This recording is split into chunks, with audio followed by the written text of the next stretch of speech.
want you looking that way, so they make you feel ashamed of yourself every time you think. They're telling you, hey, turn off your brain. That's all a joke over there. Just go back to school and continue learning what we're teaching you. I mean, that's really what they're saying here. And this stuff drives me nuts, because any thinking person could put two and two together and say, oh, just, here you go. If you're not a thinking person, just hit yourself in the hand with a hammer. Is it good or bad that you did that?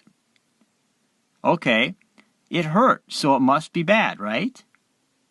So if you're seeing somebody dying because of something a government or Freemasons or whatever, or secret societies are doing, is that good or bad? Oh, you might say, oh, well, there might be people who need to die because they're very bad. But have you investigated what kind of people they really are? Or are you hearing from what the media tells you that they are? Because 9 out of 10 times you're going to hear, oh, we got to go to war in Syria because that man over there is really bad.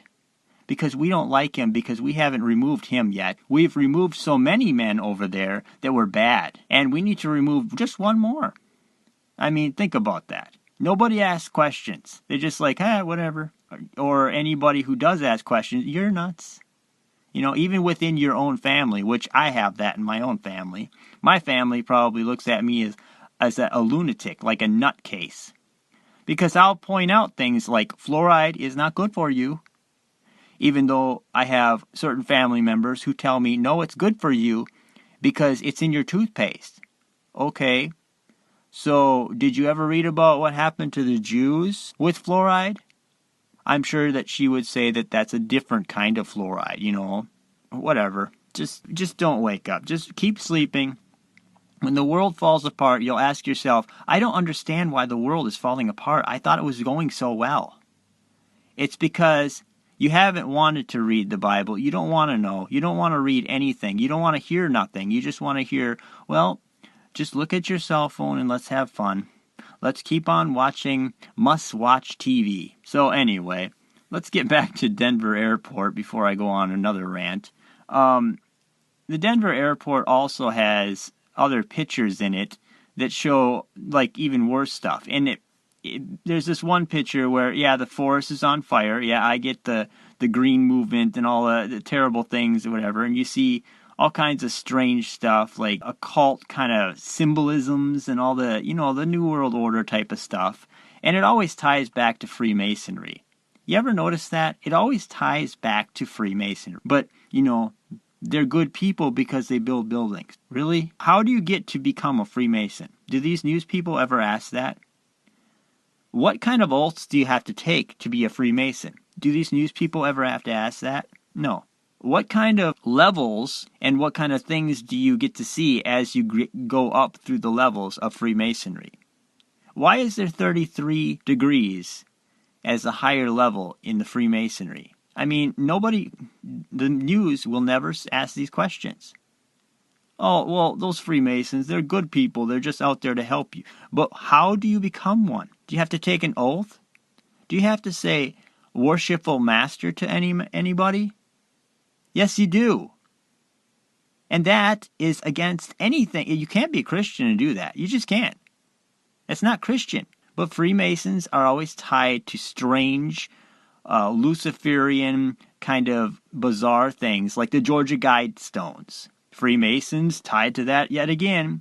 And then it says right on the top, you know, to limit human race to 500 million. Well, 500 million is a hell of a lot less than what we have on the earth today. So how do you get there? I guess that means we have to kill a bunch of people. Now, there it is again. There it is. A negative thing tied to Freemasonry, right? Now, I'm sure that some of you probably might think, well, there is a lot of people in the world. Yes, but you're counted as one of those people who needs to die. When it comes to you and your family, I guarantee you, you're not going to be like, hey, well, just let it happen because there is too many people. When you're one of the too many people, you might want to think twice about that. Because you are. It's going to be elites that are super, super, super rich and absolute poor people for slaves. That's all they want. That's how the system needs to go, and that's how the Bible tells it's going to go. So I don't know why this is a big surprise to some people. But a lot of this artwork is really, it's got a lot of Illuminati. I hate that word because of all the baggage that comes with it. But it's got a lot of kind of in your face, like it's like they know something that you don't kind of stuff. They're illuminated with a special knowledge that you don't have, you know. It basically has like a time, it shows like a time that is not, I haven't seen yet. So therefore, it must be either a plan for the future or it's something they envision that the future will bring, whatever.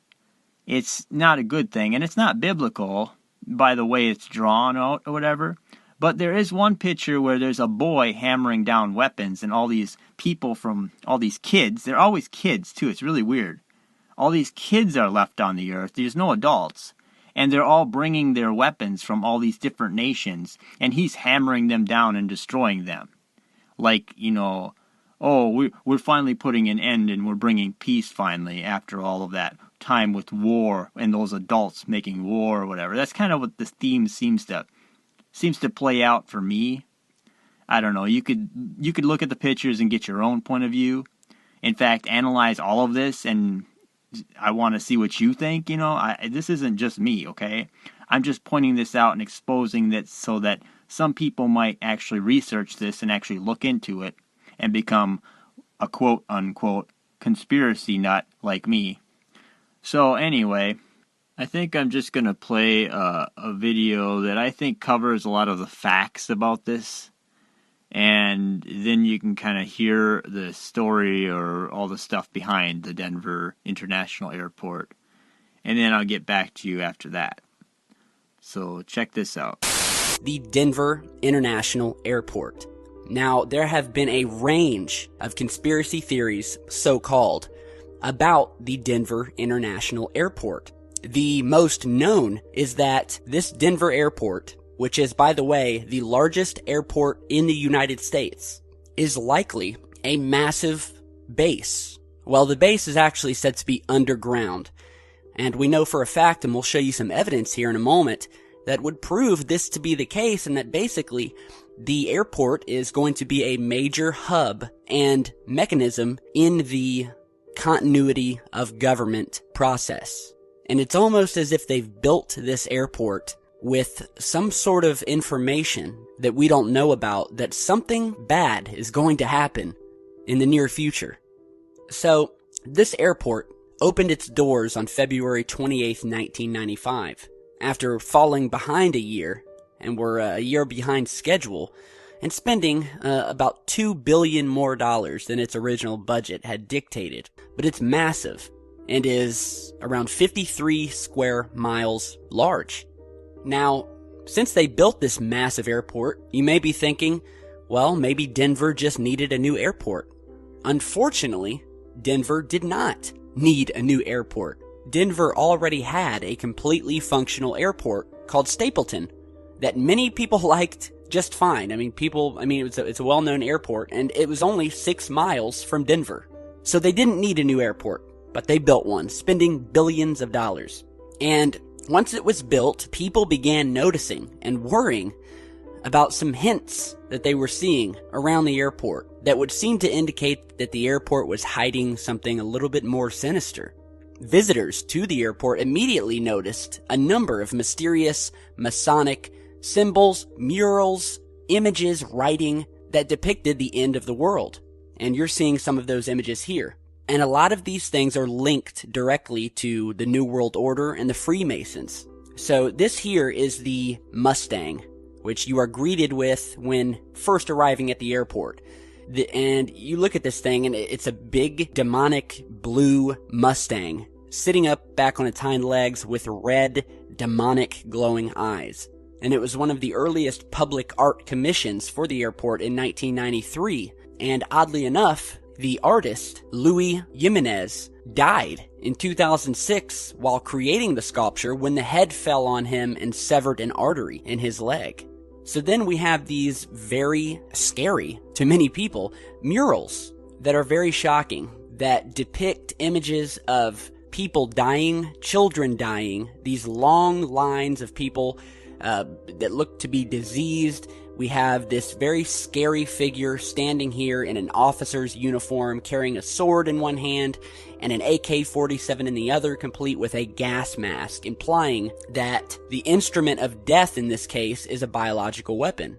And these murals are everywhere. And here's another image of one here, set against a backdrop of what looks like a massive solar flare, causing, destruction and extinction, with various of species dying, from whales and animals to people.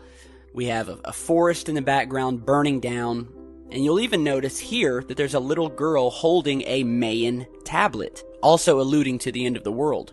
And you'll also notice, going around the airport, that there are these stone plaques with very mysterious engravings, alluding to Masonic symbolism. One of these engravings is right here. Now, as you're seeing, AUAG are actually the symbols for gold and silver on the periodic table. However, you may have a different view of the meaning of this when you figure out that one of the founders of the airport also is the man who discovered a new deadly strain of hepatitis known as Australia antigen, also called AUAG. And it's been rumored that this AUAG could be a very potent biological weapon for future warfare.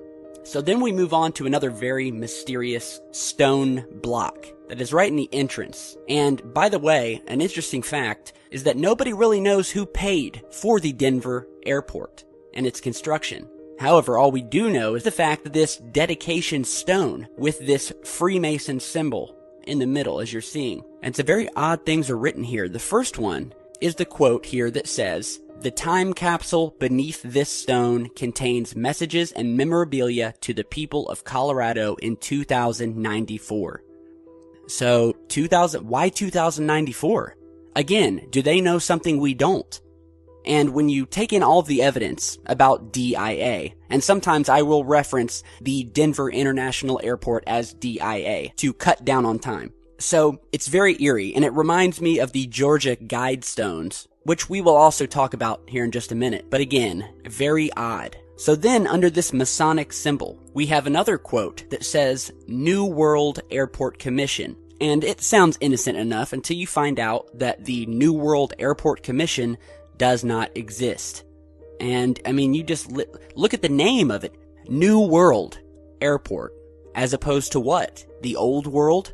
The world that we are all living in now? The world that may have existed when the future people of 2094 look back on this and think of the old world?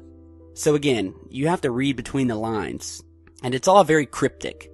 So here's some more very interesting and delightful imagery as you're walking through the airport, as you have this massive stone demon coming up out of a suitcase, greeting you on your way to your flight. There's nothing like going to the airport, especially if you have a fear of flying. You've got your suitcase in your hand and you see this big beautiful statue of a demon coming up out of a suitcase, almost as if to say, "Have a nice flight." So, it's all very strange for an airport. And I would be frightened if I saw that thing. I already have a fear of planes, which is why I usually drive to places when I go on vacation. Especially with all of the planes that are disappearing and vanishing these days. And if I saw that thing while I was going to my plane, it'd be a done deal. People talk about these bunkers, that there's this massive 360,000 square foot underground base used in the continuity of government when it hits the fan. Now, this image you're seeing here is actually a blueprint of 5 buildings that were mysteriously buried during the early days of construction on the airport. And these 5 large buildings were fully constructed.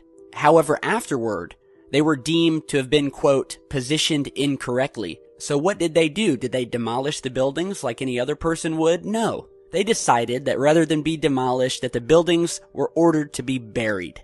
And apparently now, and according to an airport spokesman, these buildings are now being used as, quote, storage. And it's no secret that there is an underground structure beneath the airport, because they've actually created tramways down there, tunnels for trains, and